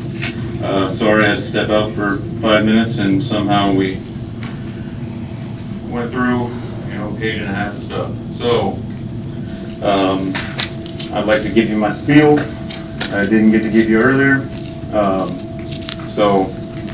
like I said, somehow in 10 minutes we went through a page and a half when it took us an hour and some change to get through one. So, we were trying to do an addition to our house, and unfortunately it does exceed the setback. When it was built, it was not built in the middle of the lot. It was set back significantly farther, over halfway into the lot. And we have tried, but have gotten multiple people out to try to figure out a good way to do this addition. It's not because we want to. I don't know if any of you have kids. I have 2 teenagers that have friends that, and share a bathroom. 2 teenagers plus whoever else just happens to be in the house is getting to the point where we have to do something. So, especially nowadays with the economy, there's no reason I want to, add this to the ever-adding list of things we got to pay for. Okay, so we come and we're asking for. I can't remember what percentage right now. Sorry. I have a whole little thing here that we got drawn up, and I know the board that y'all put in place in the planning department, commission, whatever it may be, unanimously, without hesitation, agreed that this should pass. So I figured that it wouldn't be too terribly difficult, to agree with the people that you put in place to kind of take some of that, some of those things off y'all's plate. So it is, in the grand scheme of things, is not a very big area, that we're adding to. And I know you guys have the ability to approve it. As you know, with the other things that I have done, I know that you have the ability to approve it in some form or fashion. And I don't know if you know, say 8 to 10 feet makes a big difference when you're doing an addition. That's a whole closet for my wife, and that's a big portion of what we're trying to do, is just add a little bit of space to have an actual master bedroom and bathroom. So I kind of skipped that part. We don't have a master bedroom or bathroom, so that is the whole sharing of a bathroom with multiple teenagers, one boy and one girl, so you can kind of see how difficult that might be. So again, it is not because we want to, it's because there is a necessity. We've gone through multiple avenues as multiple builders to try to figure out if there was an easier way to do it that doesn't encroach on, that setback. But unfortunately, we do not. And as you can tell by the things behind you, my family doesn't build ugly stuff or make ugly things. So I'm not going to start now. I know we've had an issue with our neighbors to the back, wondering about privacy, and it might be an issue. We've added a privacy fence, we've added multiple trees between the privacy fence and the chain link fence, because I have a 6-foot setback right there, and then also planted some very large trees into the yard. And the addition will remove, the only window facing our neighbors. So privacy is no longer an issue. It is actually more private, with the addition. So I honestly can't think of, a negative thing about this.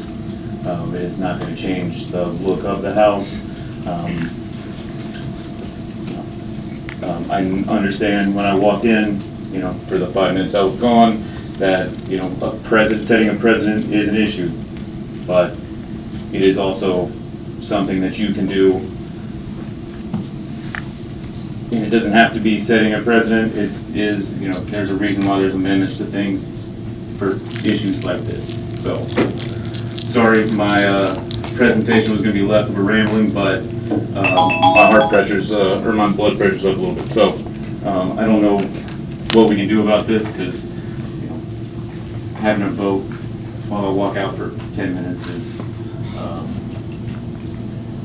it's a lot of things I can't say right now, but I know every one of you guys know what I look like. I'm sitting right there in the middle, and y'all waited till I walked out to take a vote. And Anybody else like to address the board?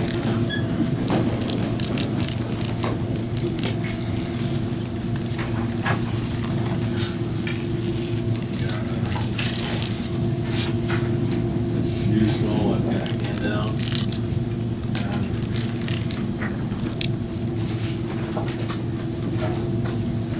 My name's Steve Parker. I live at 106 West Wind Court in Madison Place 1. And thank you for your service tonight.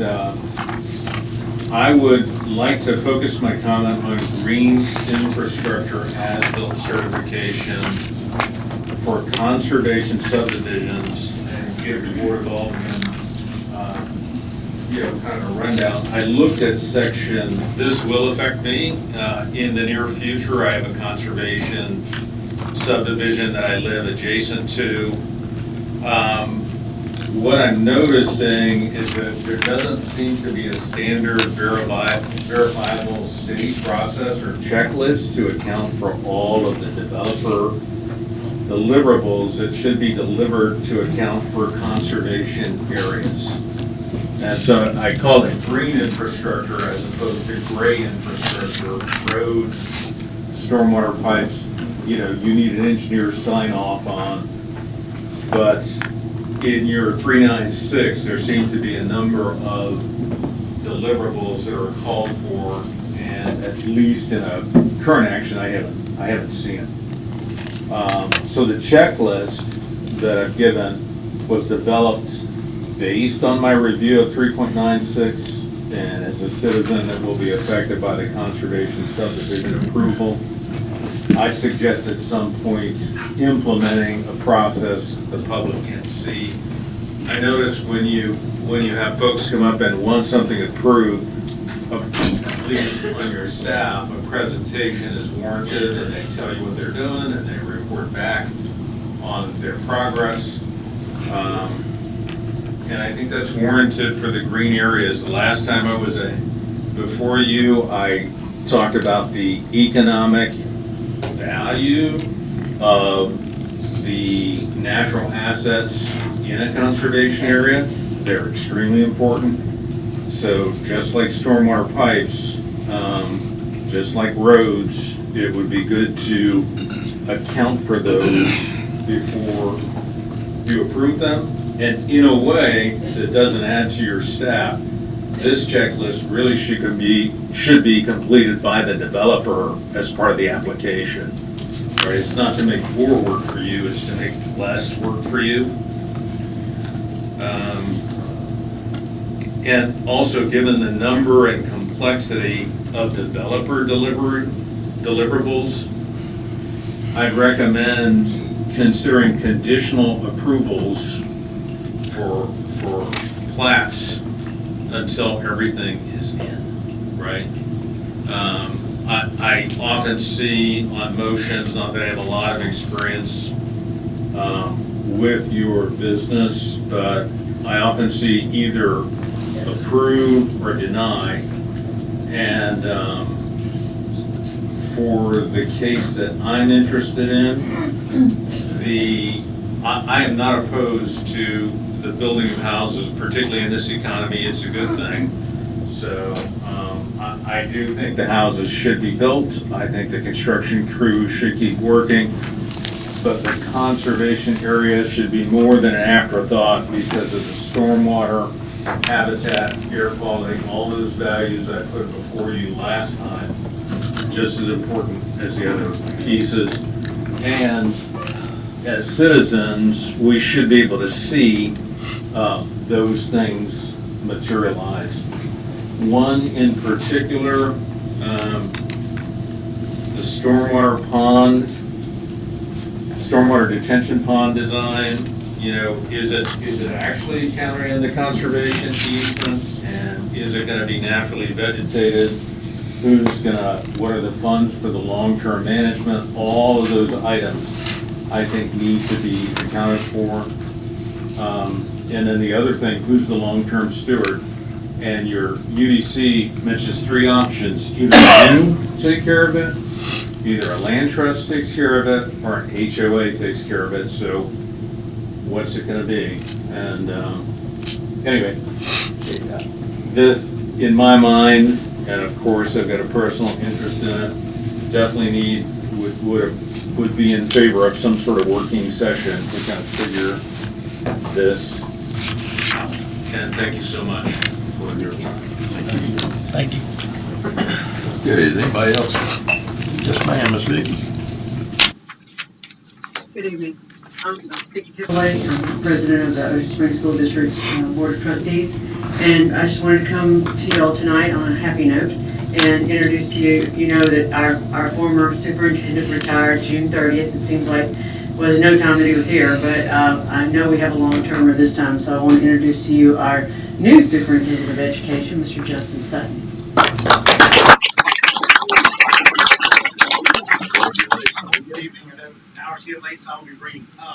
Earlier today, I had the opportunity, we had new teacher orientation at our high school for all our new teachers in the district.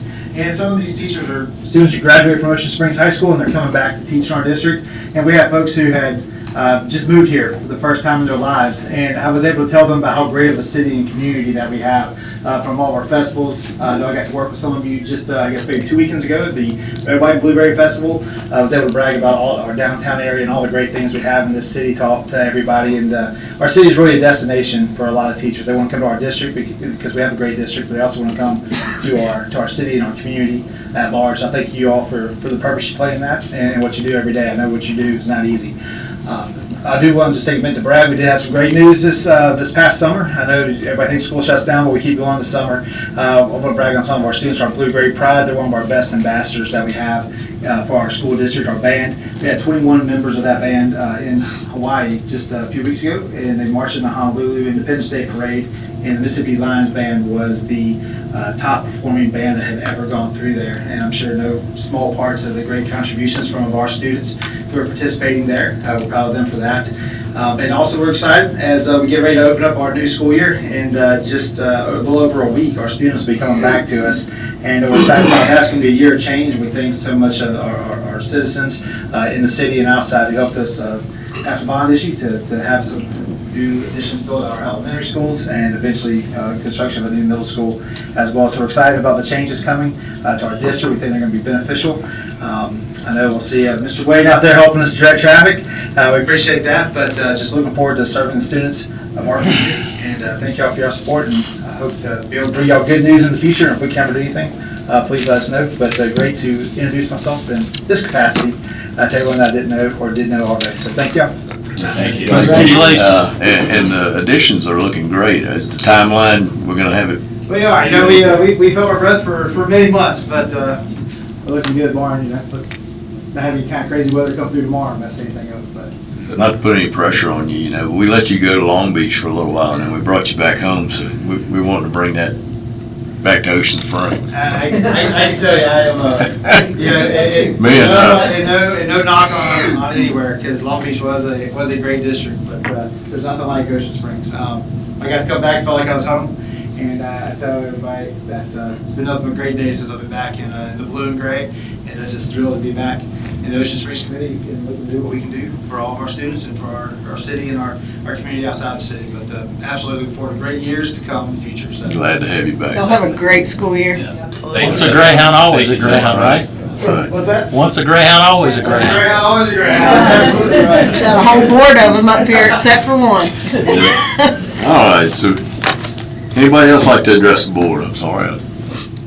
Okay, if not, we're going to the mayor and alderman's forum. Alderman Tillis. I don't have a whole lot. Just like to thank the city staff for everything that y'all do. So I appreciate it. Thank you. All right, Mr. Dennis. I've got a couple of things. I was going to let Amanda explain. We have a little problem with historic committee, there have not been able to make a quorum for the past 3 to 4 months. And we have some people that need to get some things through there. And so I'm going to turn it over to Amanda and let her talk about that. Yes, the July meeting, we were not able to have a quorum. The June meeting, we couldn't have a quorum either. However, I was able to hold a special call meeting to get a majority of the cases heard for the June meeting. One of our HPC commissioners, Mr. Owen White, has 2 applications on the agenda. One of them he applied back in April for the May meeting. Unfortunately, due to unforeseen circumstances, he wasn't able to attend the May meeting, so it got pushed to June. Again, I just stated June meeting, we didn't have a quorum. So during the special call, all other cases were able to be heard except for his, because there was a quorum established, we had 4 members, but the moment he recused himself, we didn't have enough members to vote on his case. So his case was the only case that wasn't heard that evening. We put it back on the agenda for July, and again, we didn't have a quorum at our last meeting. I attempted on Monday to send an email to the HPC members to try to hold a special call meeting either on Monday, so I can get it on the agenda for tonight, or sometime this week, just so there's one more applicant that I will have to try to hold a special call for. But in this case, Mr. White, he's been waiting a long time just to get at least one case heard, and so that's why I guess he reached out to Ms. Karen. There's 2 cases on the agenda. One of them was for a sitting area. Did it get emailed to you? Okay, thank you. As you can see, he's requesting a certificate of appropriateness. He's in the Shearwater district. So he's requesting a certificate of appropriateness to construct an 18-foot diameter as a round sitting area. And forgive me for being so detailed, but with HPC, you have to be extremely detailed for any changes to the exterior property, whether it be a pool or a fence or an addition. Any changes have to get approval. So in this case, he's requesting, as you see, the larger black image represents his home. There's a line coming out to a circle. So the line itself is a pathway leading to a round sitting area. So the specific, if I can talk, the specific request is a certificate of appropriateness to construct an 18-foot diameter round sitting area with gravel, gray paved stones, and gray stone border, along with a 4-foot by 24-foot long pathway leading to the existing driveway. His request remains, consistent with the historic guidelines. Just because it is a change to the exterior, he does have to request approval. Also, the note that the front of the property, it will be seen from the road, but there's also some trees, and if the applicant's here, maybe he can come up and explain his request more. There are some trees, so it's not really too visible. It's pretty secluded property out there. His second request is for a pool.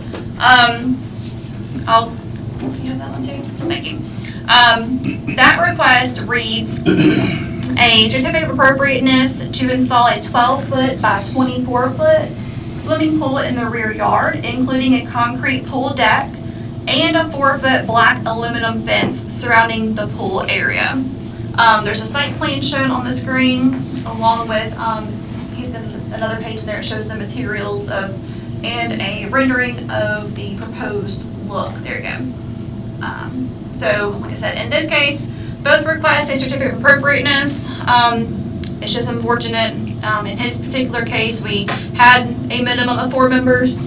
He was one of them. Once he recused himself, we didn't have a quorum any longer. So, I can give you a potential motion. Can I ask we go back to the first one? I want to look at the bottom of the staff report again. Okay. Thank you. So, The pathway. Yeah, I wanted to see your proposed. I guess that was gonna be my question too, was what was staff's recommendation for this application? Oh, okay, yeah, so, like I said, is it on? It's before that, I Okay, think. go back up. That's the public notice that we sent out. Again, we maintain, and make sure that it, keep going up. Up. That's it. Right At the bottom. there. A little bit further down. Okay.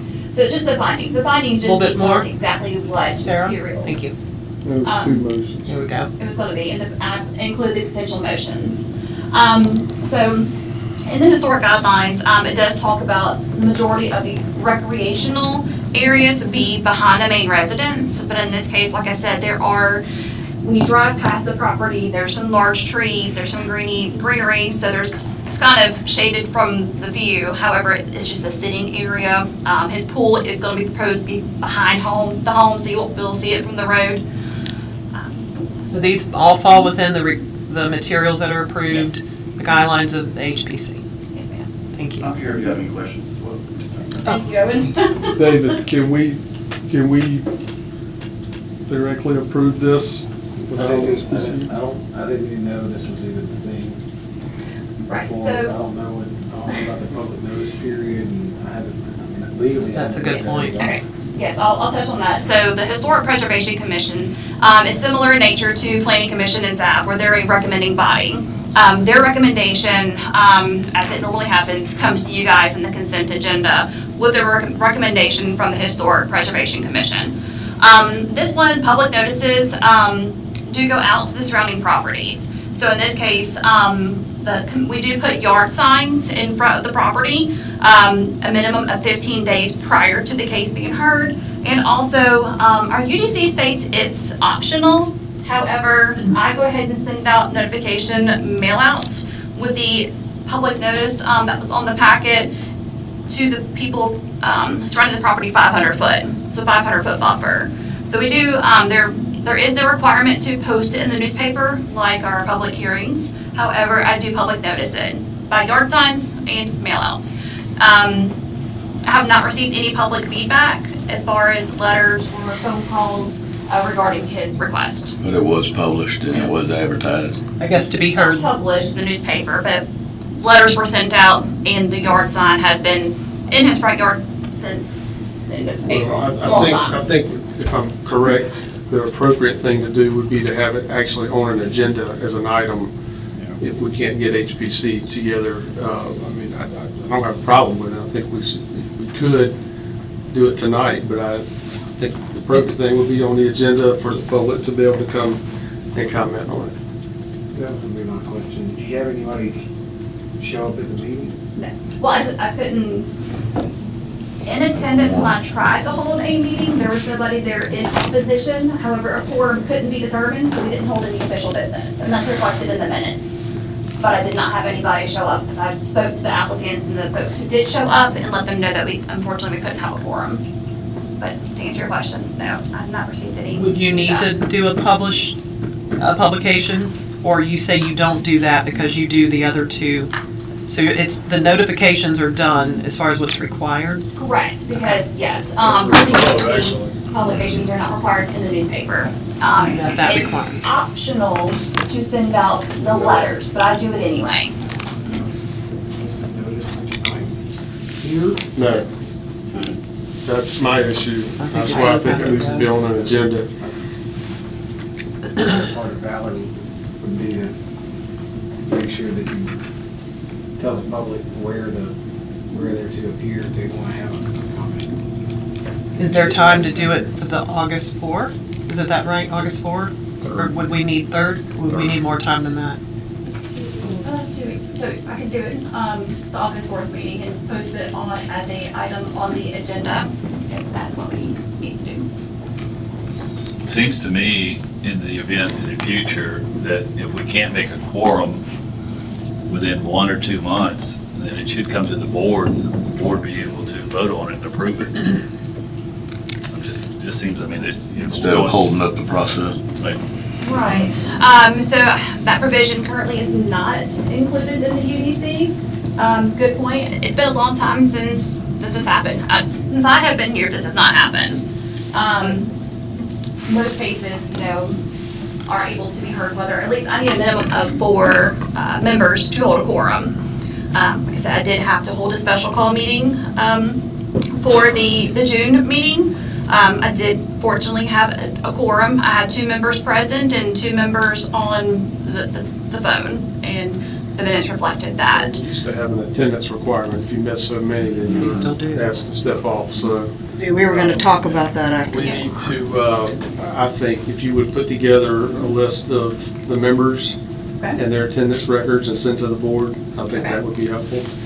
Because we may have to look at some replacements. Just be I'll send you a copy of they have bylaws as well. So I'll send you a copy of the bylaws and their attendance record. Okay, so we're gonna put that on the agenda for next time? August 4th meeting.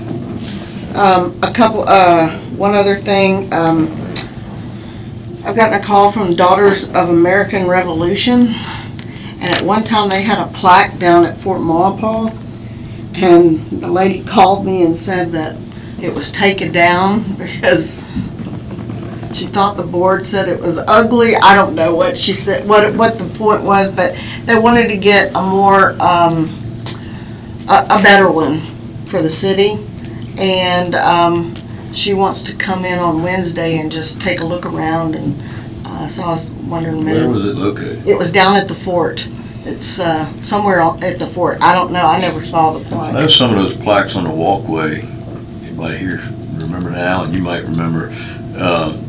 Didn't they put new ones down? Is that, maybe that's when it got, because they were in really bad shape, all of them. Or something. And it could have been, but she just wants to come down Wednesday, look around, and I thought maybe if you could just run down there on Wednesday for. Or she can run down here and let me know, and I'll go meet her. Yeah, she's gonna meet me at the fort at 11:30. Karen, call me and I'll meet y'all down there. Okay. Yeah. I don't know. I mean, that's had to be when it got pulled, not put back. Okay. And,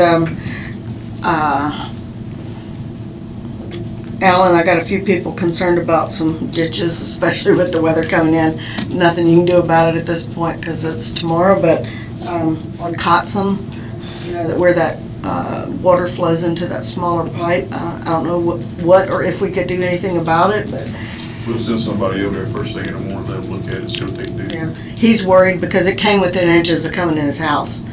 The last big rain We'll we at least had. make sure it's clean. Yeah. So, anyway, and there's another one on LaFontaine, but, beside, between 2 properties, it leads down into where that other's coming across the new area. You talking about the ditch cleaning back there? Yeah. Yeah, I've already. Don Atwell? No, somebody else called me about that. Oh. Donna, it was, Mr. Ant called about having that clean. But I told him But I that bet the it's the construction same going one. on, we can't Yeah. get into it. Yeah. So, But the problem is you have to get on private property, get in there. You have to cross private property. Yeah. He was trying to, buy a small acreage there, and he would keep it cleaned out, but don't think the owner wants to sell it, so. Anyway, that's all I got. all right, Alderman Wade? I'm good. All right, Alderman Pike? So, I guess when we were filling our boards and commissions, I was calling around, and after talking to Christine and Mindy a little bit, it seems that speaking of boards and commissions, there's not a universal policy among the boards for how we filled unexpired terms. So as a result of that, I was going to ask tonight if we could instruct the staff to come up with a best practice for what that would look like, a recommendation for if we leave an expired term, how does that get filled, and so on.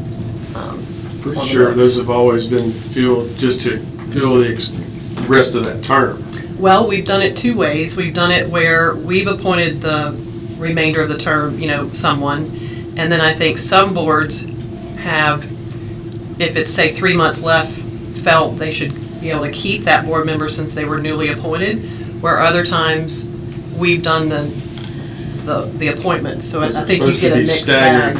Staggered coming on and off. Yes. And I think the idea was if you got 6 months left, you got 6 month appointment, and then you either reappoint it or somebody else gets appointed. happens. But I think it's inconsistent among the boards. There's not a one way to look at this. And I think it needs to be looked at for that, for just the unexpired terms especially. If one had slipped by, Shannon, I think what Alderman Blackman's saying is what we've tried to do, and if something slipped by, then it slipped by, but I think that's how we've always addressed it, Mindy, is fill the unexpired term, and then when their term comes up, then you reappoint. I'm not sure of any that slipped by, but if it did.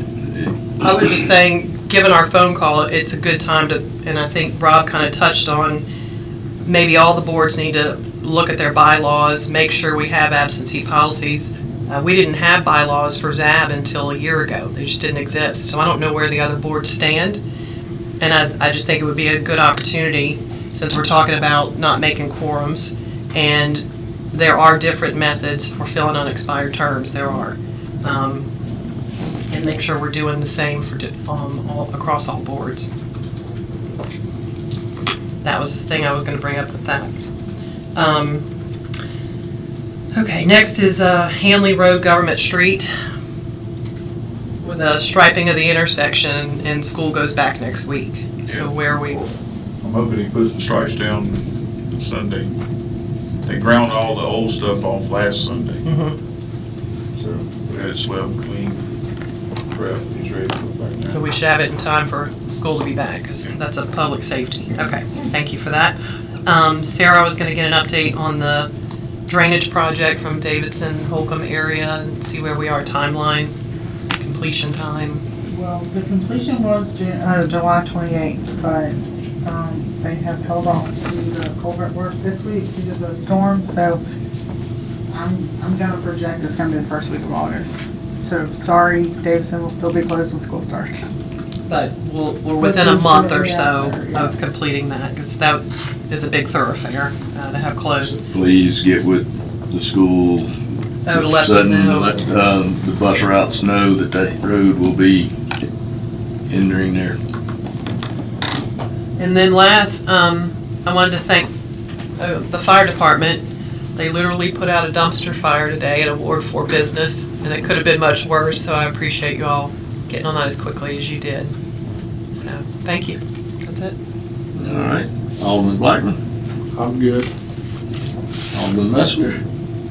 I've got a few things. I don't know if this can be answered today, but do we know what the status of the lawn care agreement at the Mary C is, or who's maintaining the lawn? It's public work? Y'all know? Okay. I just was curious what the status on, quotes on that were, so, I don't know if anyone has an update on that aspect. We are trying to just handle it with Public Works as of now. Or Parks? Parks, right. Public Works can do everything. Everyone's. They got the Bell Tower and they got the Mary C. There you go. Well, thank you. So we kind of split the job. Okay. Y'all got the better end of that. Don't tell them. Okay, so, kind of going back to the drainage and stormwater discussions we've had recently, I want to keep the momentum and keep the ball rolling on this moving forward. It's, obviously with the weather impending, it's a big concern. So I'd like to make a proposal to accept, or make a motion to accept a proposal from BMA to furnish professional engineering services relative to the City of Ocean Springs Stormwater Master Plan for Ward 6 pending funding in the amount of $78,000. Has anybody got the proposal? The board to look at?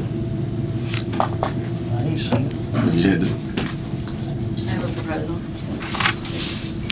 I just have the one copy. Yeah, I think probably send it to the board. Kind of need to review those before we vote on them. Yeah, it'd be a good idea. So, do you want me to send it to you? Yeah. Okay. And you can set it for next meeting. Okay.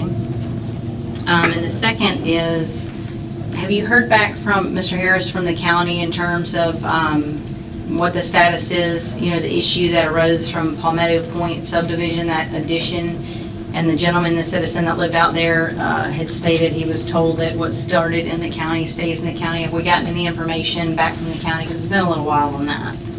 You know, the information I got back from the county was that they don't find a document. So there's nothing in writing? Well, there is something in writing. Most of it's the annexation order, which part of that annexation order was that and I was going to talk about this in the comprehensive plan portion. But the city's supposed to adopt the existing zoning of what was zoned in the county should be put in the comprehensive plan for the city. And I think we made the motion and that's been passed. There are some technical steps I can talk about later that we need to do to finish that off. With regard to projects that started in the county, staying with the county, the administrative decision was, and I wasn't there, I wasn't the city attorney at that time, but it's my understanding from my investigation was because permit fees and engineering fees were paid to that point, that the county would finish them off because all of that was already done and the zoning stays the same, was my understanding. But they can't produce to me a document that says that. So this isn't anything pertaining to the zoning. My point on this, or my focus on this, is just the gentleman had asked, whose jurisdiction was this? So if we don't have anything in writing from the county, then I would like to make a motion that the city determine and recognize that by virtue of the annexation of county land into municipal limits, jurisdiction over construction is transferred to the city for all remaining planning, subdivision, permitting, inspection, and public improvement matters. The city finds that final plat approval and the acceptance of any streets, rights of way, easements, or other public improvements are matters within the city's jurisdiction according to all remaining phases of development are directed to submit the final plat for city review, and upon compliance with applicable ordinances and standards, the city may consider approval of the final plat and acceptance of any offered public dedication. And my concern with this, and I realize that was lengthy, but my concern with this is, so who will have jurisdiction over, over enforcing anything with future developments over at Palmetto Point? If the plat is not properly dedicated, and Amanda, you correct me if I'm wrong, if it's not properly dedicated and the street's approved, then, people will buy homes. And so if the county didn't approve that and we don't approve it, then technically the developer still owns the streets. And so for the city to maintain those, the city has to own those streets and it be dedicated to the city. So those are my concerns there. So that's my motion. I would say that I haven't seen your motion and we haven't discussed it. I don't know how this banks up against the annexation order or the other. Is that what you're referencing? Yeah, yes. I found nothing specifically to that in the annexation Well, paperwork. I haven't been able to review it. I'm not telling you what to do. I can't tell you what you're about to do doesn't cause some substantial legal entanglement. Y'all do what you want. I just haven't had an opportunity to research that or the implications of what you're asking for. Well, I'll say this, since it is in my ward, I would like for you to look at it and give us a recommendation. Julie, I think you brought up some good points, but I do think we probably need to get some legal representation, look at it before we vote on something that we're not sure about. Do you have a copy of the motion you can send to me so I don't miss any of it? Can I email it to you? Yes, absolutely. Yeah, thanks. Other than that, I don't have anything. All right, Alderman Hinton. All right. So, do have something here for the Hobie Cat 2026 International Championship. I'd like to make a motion to authorize the mayor to execute the right of use agreement between the city of Ocean Springs and the J Park Investments for a temporary use of property on from August 17, 2026 through September 2026 in connection with the Hobie Cat International Championship. Where is this parking? This is going to be on the old almond property next to the bridge and the county fishing pier. I'll second. Got a motion by Alderman Hinton, second by Alderman Pfeiffer. All in favor? Aye. Opposed? All right.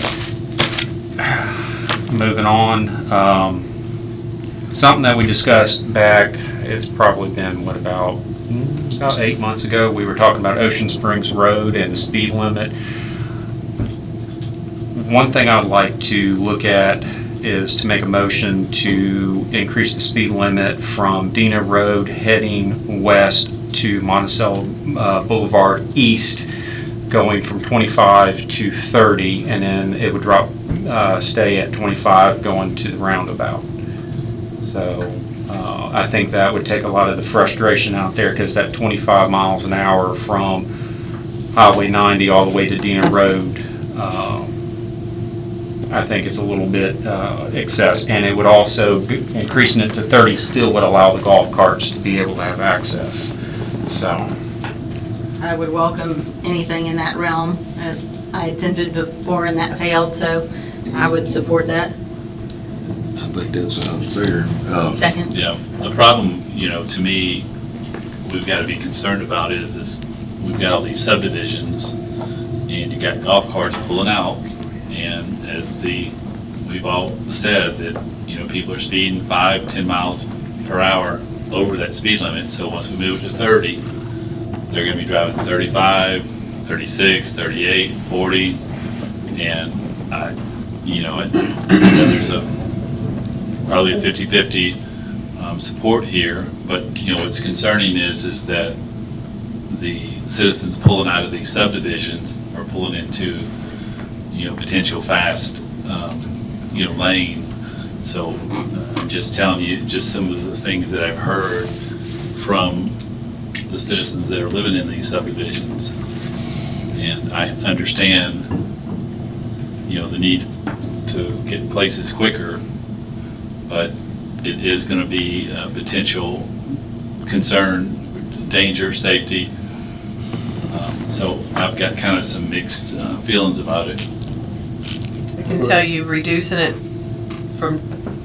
or raising it from 25 to 30 saves you about 20 seconds. Yeah. That, and then, Sarah, I guess the question is, being that was an MDOT funded project, were there requirements for speed with those islands that are out there? I would have to double check. There are navigate. requirements entering the roundabout, maybe not necessarily due to the I mean, islands. they put those there for a reason. Yeah.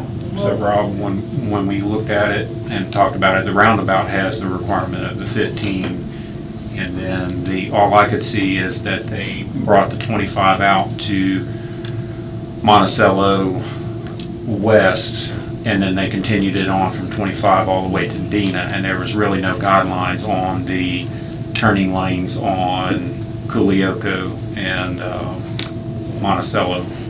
I just think 30, trying to navigate those obstacles, I'm gonna call them, is.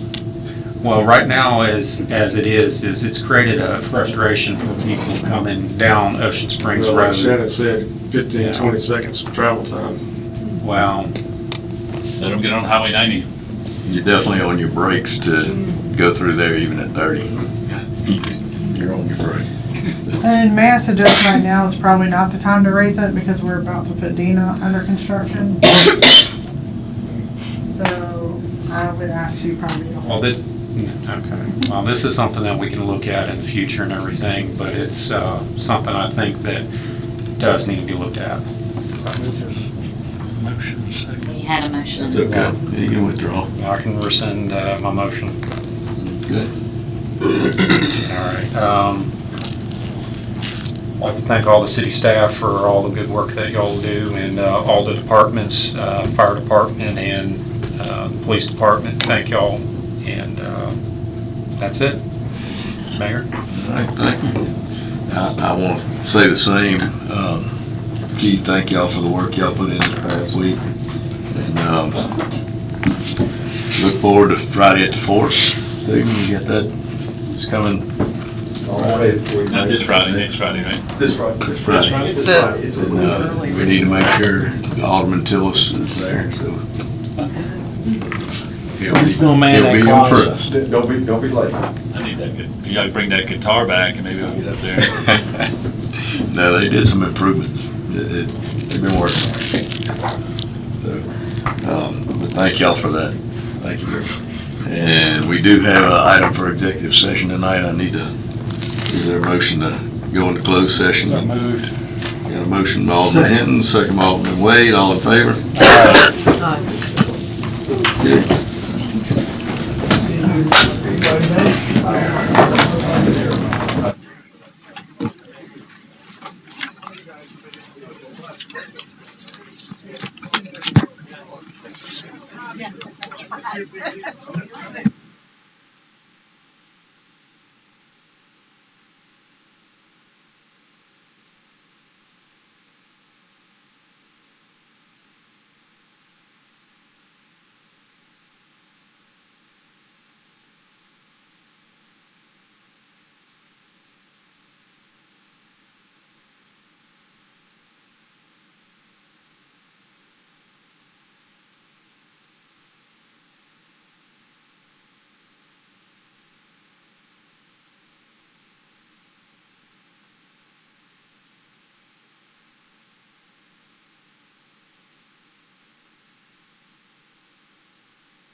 Okay, a motion was made by Alderman Pfeiffer, seconded by Alderman Blackman, and unanimously carried to go into executive session to discuss purchase and sale lease of land.